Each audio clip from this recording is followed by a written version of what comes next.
War Room with Roger Stone, and no, this is not Owen Schroyer here sitting on my lap. This is what we at InfoWars are all about. This is Carter Davis, and he is a very well-mannered and charming and highly intelligent child, and he is mesmerized by InfoWars. Whenever Alex Jones is on, he claps his hands, he smiles.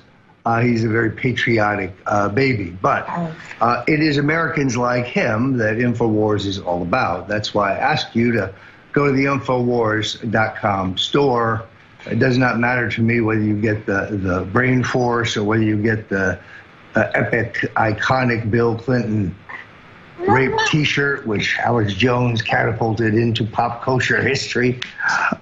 It all helps. So anyway, I'm going to give Carter Davis to somebody who can handle him perhaps a tad better than I.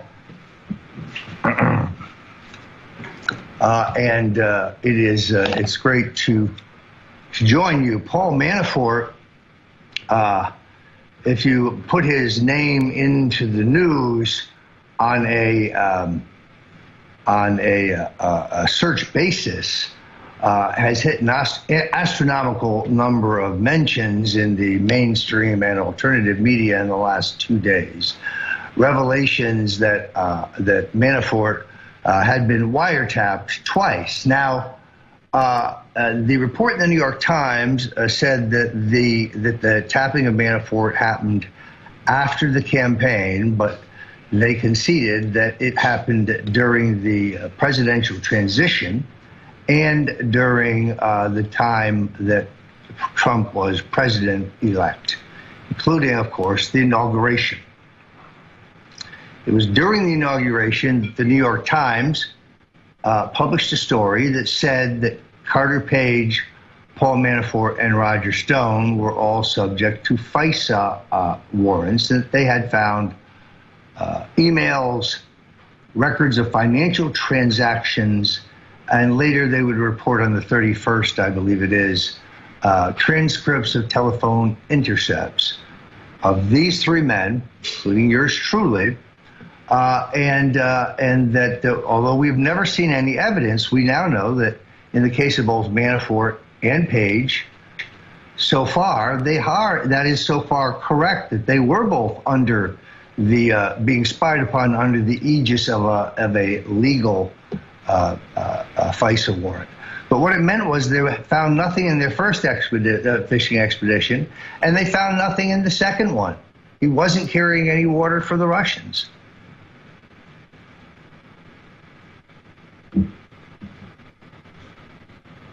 Now, Manafort is in an embattled place because he is fighting so many battles at once. He has to fend off Mueller's hard chargers. When they kicked in the door of his apartment and then Jimmy DeLocke to break into a bedroom where he and his wife were sleeping, they were there for 5 hours looking through everything, ransacking the place. They took away 2 large boundaries of notebooks that were pretty certain they had in advance. And they took a very full and detailed inventory of Paul Manafort's closet full of custom-made Brioni suits. Now, this is a kind of an interesting point because Manafort was aficionado of an Italian style of tailoring that one saw in Brioni that had a higher and tighter armhole. It was a much tighter and more continental garment. I never favored that cut. The problem, and Manafort bought them at the very finest tailors in both France and Italy in this cut. The cut, unfortunately, is not and was not, I would say, beneficial to his body type. And therefore, I never particularly liked it, but it was almost like a trademark. Manafort was always very, very expensively dressed with almost all Italian finery, and he had has a nice taste level. Now, the question, of course, is, did Manafort take a tax deduction against these suits, the so-called Ozzie Nelson deduction? For those of you too young to know, Ozzie Nelson was a band leader, a early television star whose entire family were public figures. His son, Ozzie Nelson, Ricky Nelson, was a very successful solo rock act. In any event, Nelson attempted to argue to the IRS that his suits, because he wore them on television and in personal appearances, he also worked in nightclubs, that these were, professional deductions, that these were legitimate business deductions. They were disallowed, which is why I told my friend Alex Jones, do not, under any circumstances, try to deduct your suits. Manafort is a very interesting fellow. He comes from a family of Republicans. His father was the legendary and extremely popular Republican mayor, Paul Manafort Sr., of the town, the gritty, actually industrial city of New Britain. New Britain had a very substantial Italian and Polish communities, and is a very tough and down at the heels city at this point. It's an industrial city.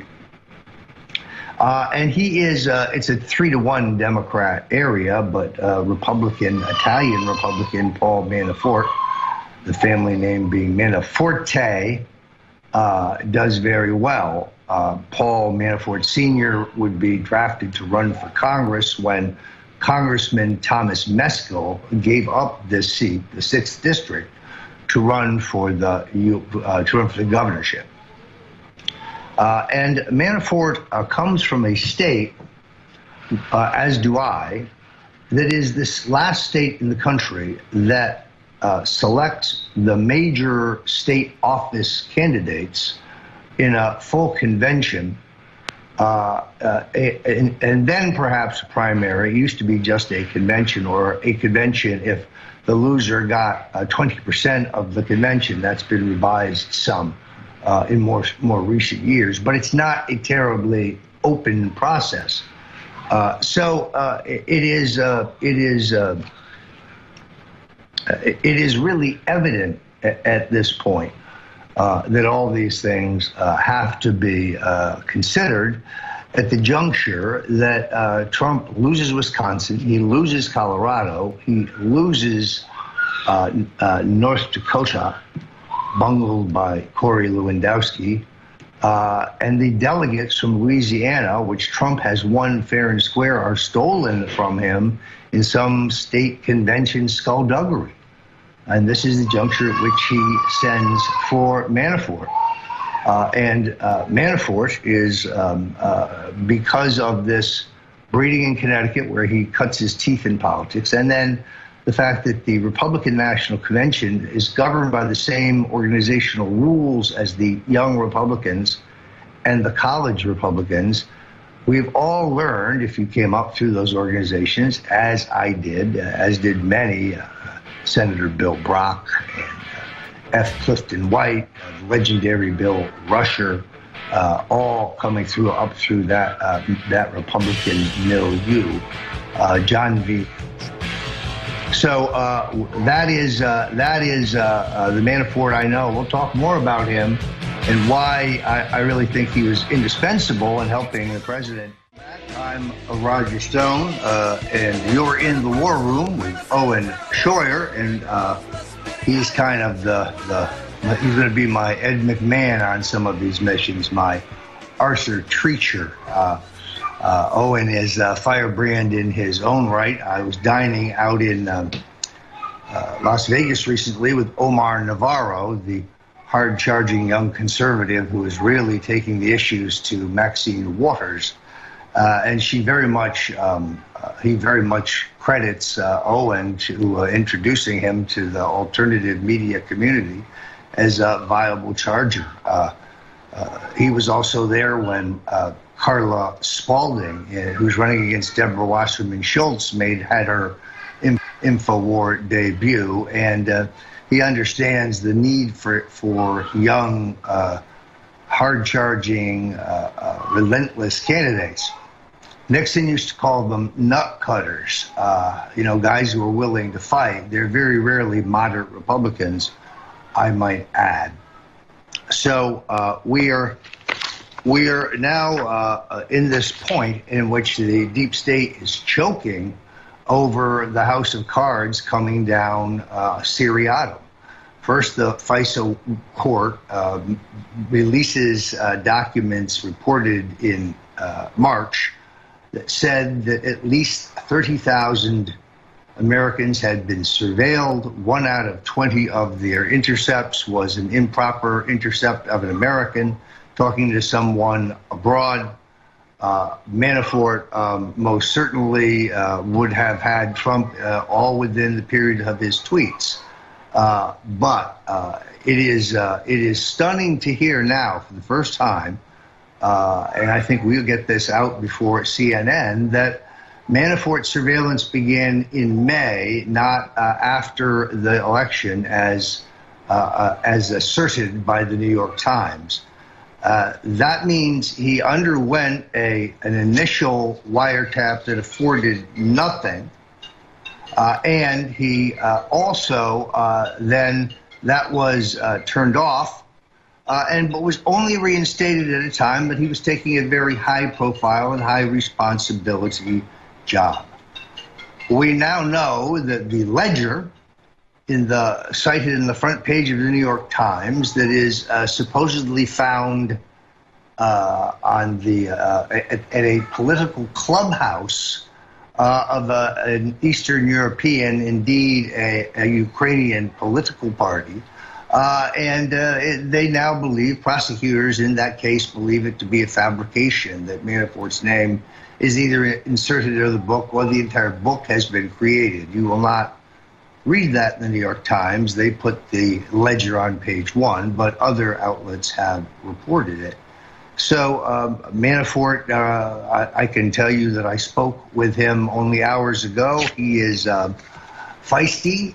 He is not feeling embattled. He realizes that the Mueller team, these are not his words, but I got the clear impression that they are going to attempt to arm twist him, to bear false witness against the president, say, oh, yes, we were colluding with the Russians, and Donald Trump knew everything.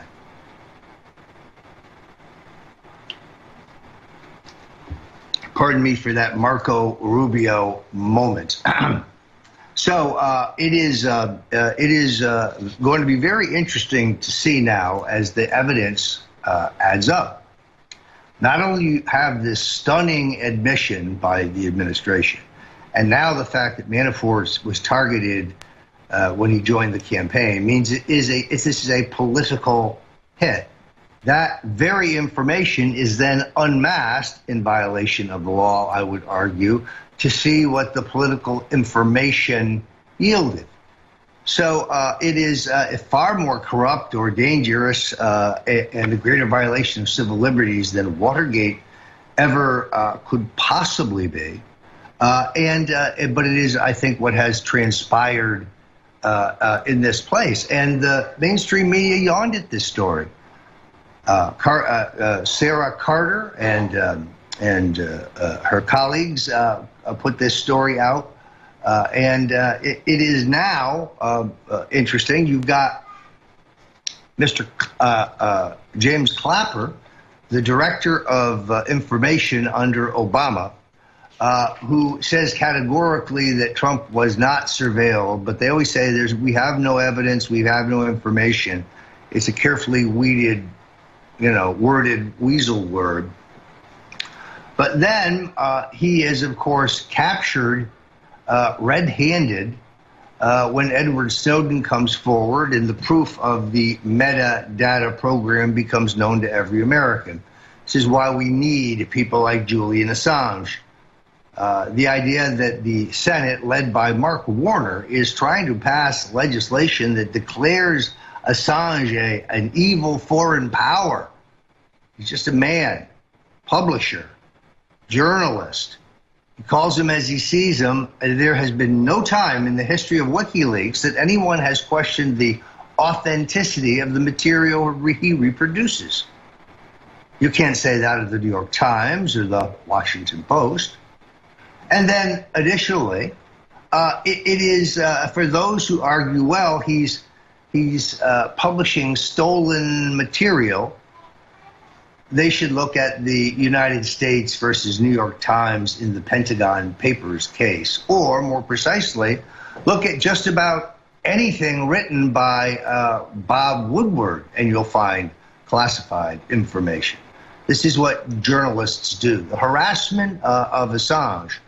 I recognize that at the end of the election, the vice president, the Secretary of State, John Kerry, goes to the British government, goes to the highest levels and says, you should suspend your diplomatic recognition of Ecuador. That would remove the safe haven of the Ecuadorian embassy.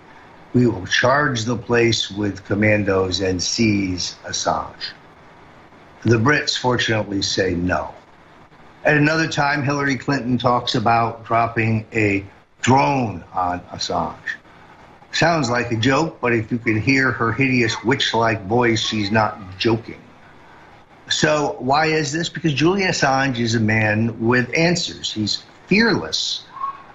He is very much in the tradition of InfoWars. And while we're on InfoWars, I'll remind you again that the Super Blue toothpaste and the Super Blue mouthwash, outstanding products, 50% off. These kinds of strategic purposes keep us ahead of schedule on the expansion here at InfoWars, where we're going to bring you some incredible new programs and guests. So if you're looking for tested products that you can count on, knowing you're also boosting the revolution with every dollar you spend, then please take a moment to look at these incredible samples. My grandson likes the bubblegum flavored toothpaste, a little sweet for me. I'm Roger Stone. You're at the War Room.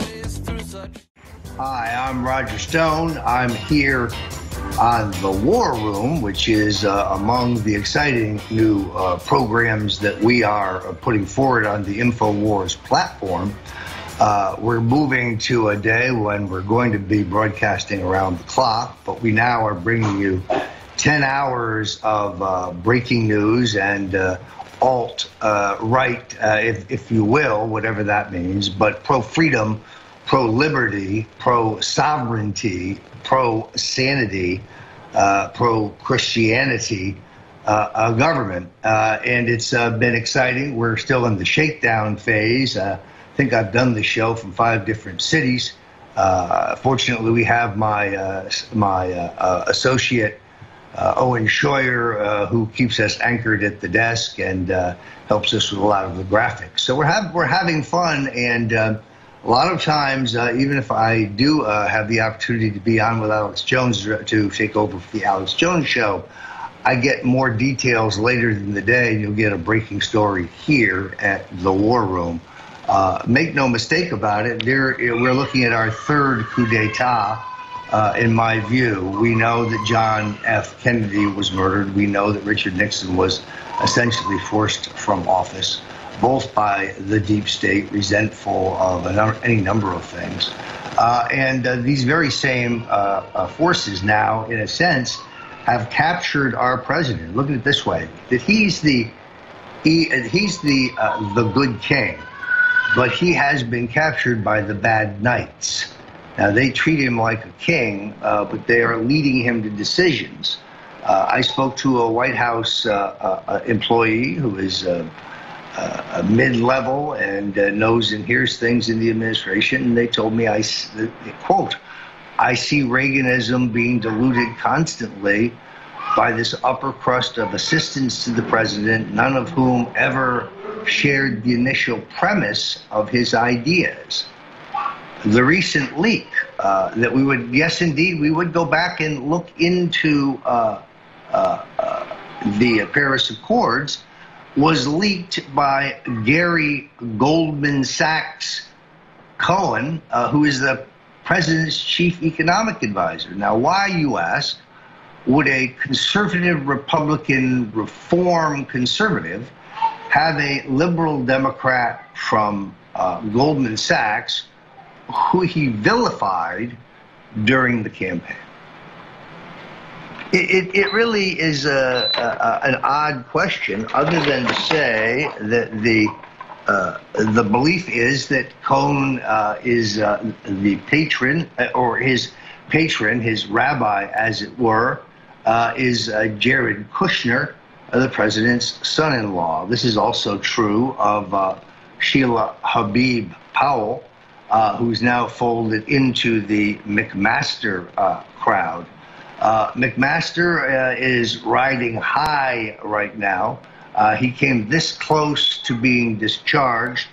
President was ready to cut his throat. Oddly enough, Anthony Scaramucci was among those who stepped in to, at least they thought, temporarily take his job just before Reince was to deliver the axe. Well, Reince got axed. Now, this took longer than it should have, but McMaster's ties to Soros, the Ford Foundation, to the Rockefeller Foundation, the instance the other day where he blew up meeting with Israeli diplomats and telling them that Hezbollah is not a terrorist organization. This is very disturbing, and as I have reported here at InfoWars, the Israelis have confirmed that McMaster, or McSoros, as some in the Orange Man Society, the Orange Man 45 is a club, secret club of Trump diehard supporters who will do whatever it takes to see the Trump revolution to fruition. In any event, that is, I think, all quite manageable. Right now, Cohen fights to cut the tax rate that the president, or I should say lessen the cut of the tax rate that the president doesn't think, thinks should be put on all businesses, big and small.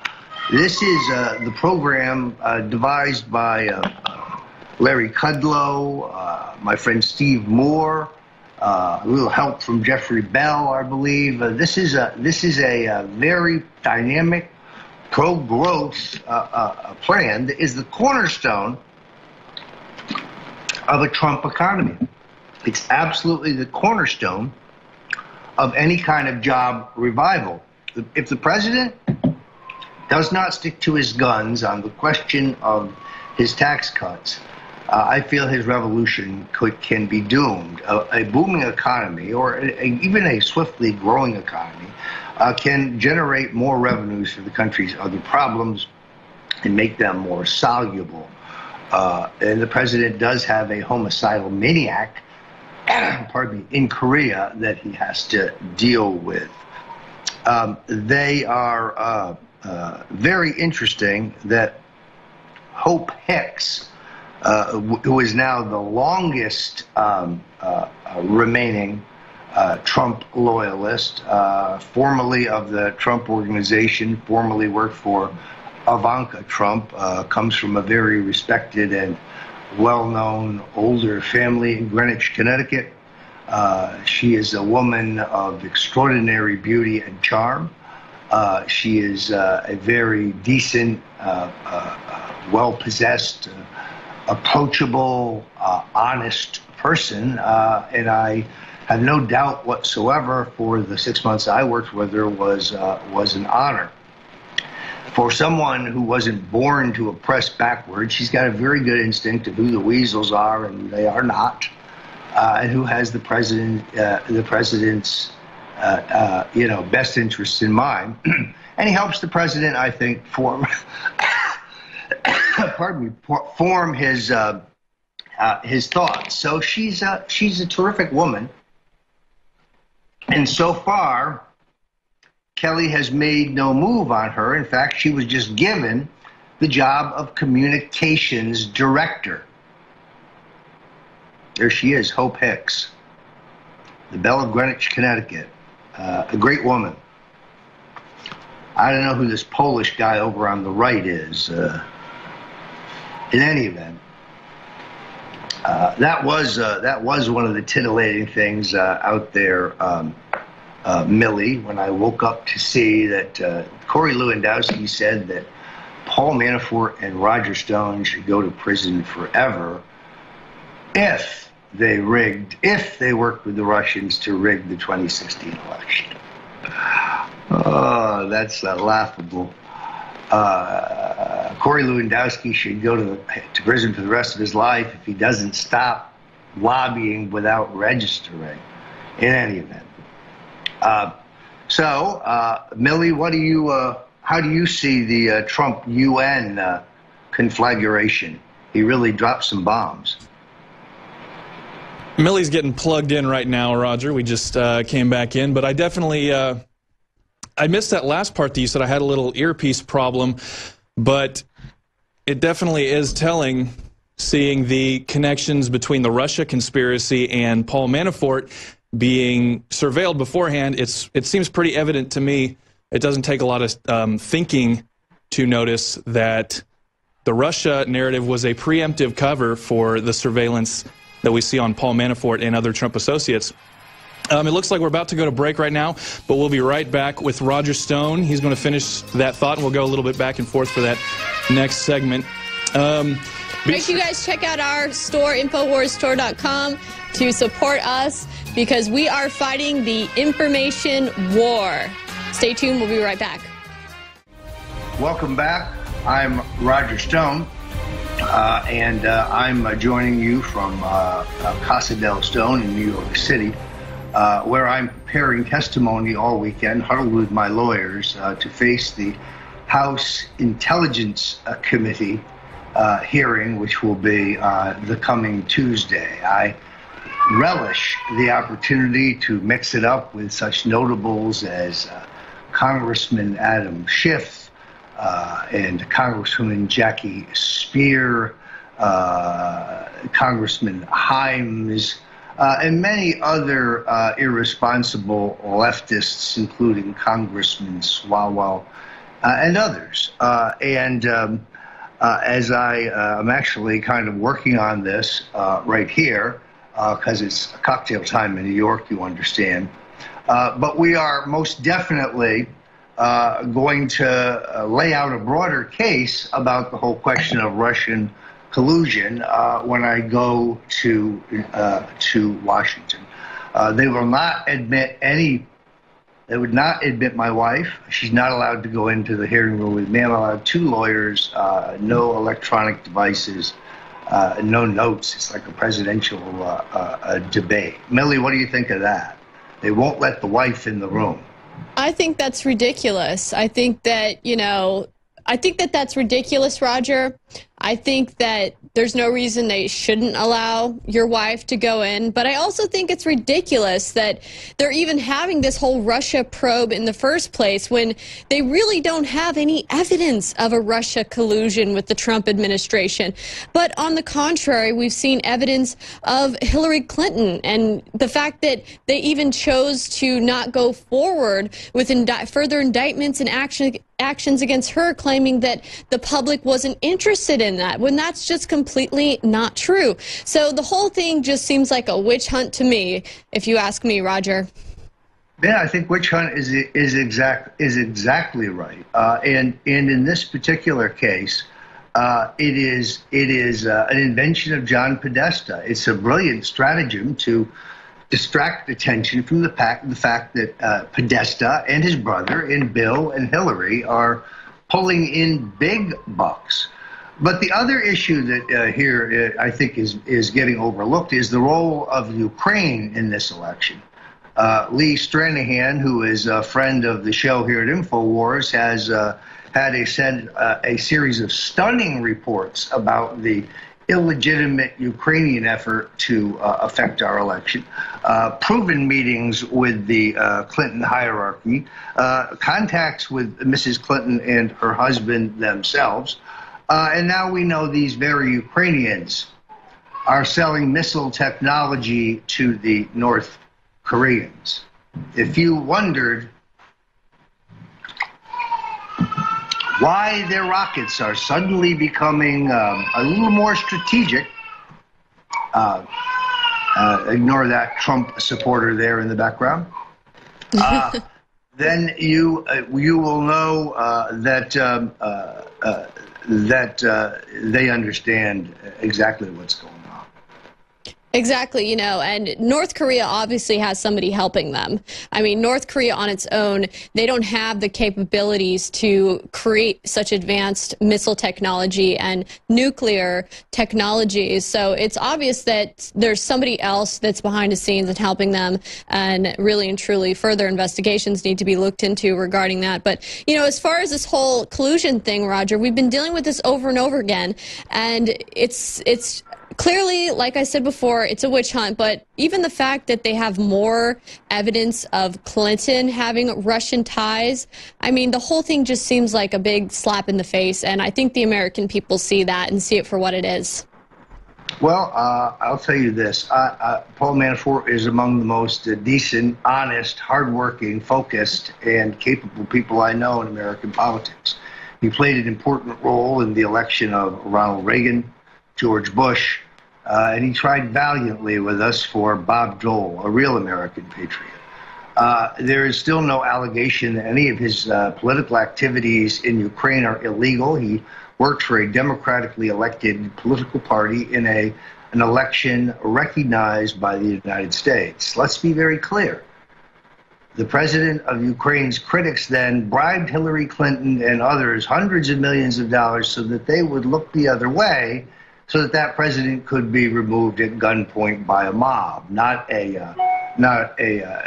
election, not an impeachment, but mob rule.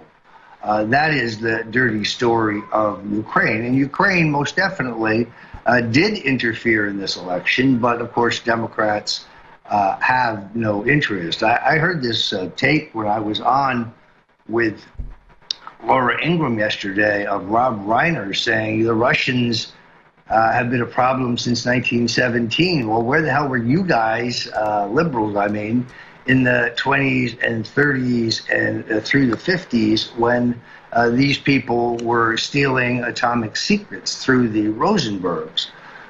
It is so absurd for them, who had no problem with the way the Obama administration rolled over again and again and again for the Russians, doing nothing when they rolled into Crimea, for example.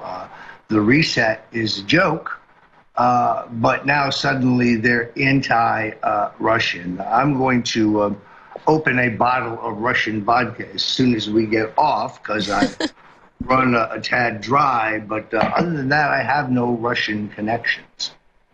Right? That's pretty funny, Roger. Well, you know, it really begs the question, is the reason why we don't see the leftists aligning themselves with Russian influences as much as they might have in the past? Could that be because the Russians aren't Soviets anymore, and perhaps they're still aligning themselves with Russian influence, but it's just not the current government and power structure in Russia. It's their shadow government, so to speak, the remnants of the Soviets. Do you think that that's possible?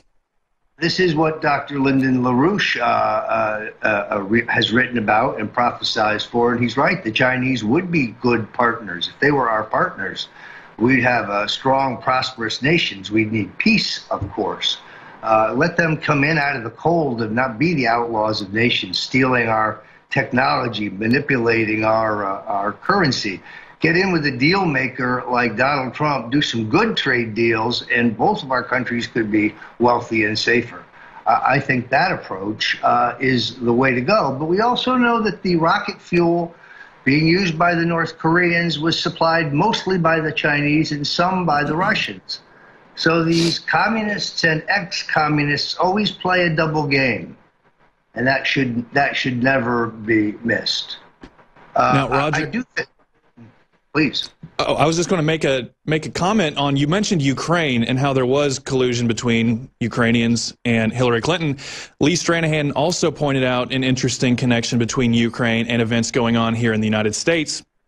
In Charlottesville, there was a very similar rally, protest / riot that happened in Ukraine with a torch-lit march, far-right symbolism, Nazi-type symbolism.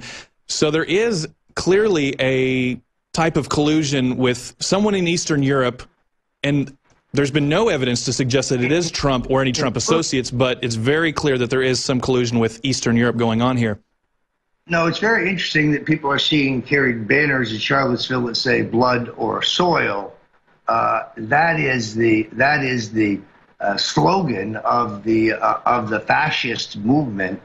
And that's what they are. That's what we installed in there are fascists. That is the mark of the fascist government. So, but that is exactly the case. General Kelly continuing to listen in on the president's most important phone call. Some think he believes that he's listening in on all phone calls. I'll be talking about that with Alex Jones tomorrow. During the midday hour. One more time, I ask you yet again to go to the Infowars.com store. This fluoride-free toothpaste shouldn't bother you if you're in the John Birch Society because it has no fluoride in it, and it is a great, great product. Help us finance the revolution. Roger Stone, The War Room, Owen Schroyer. We'll be back at you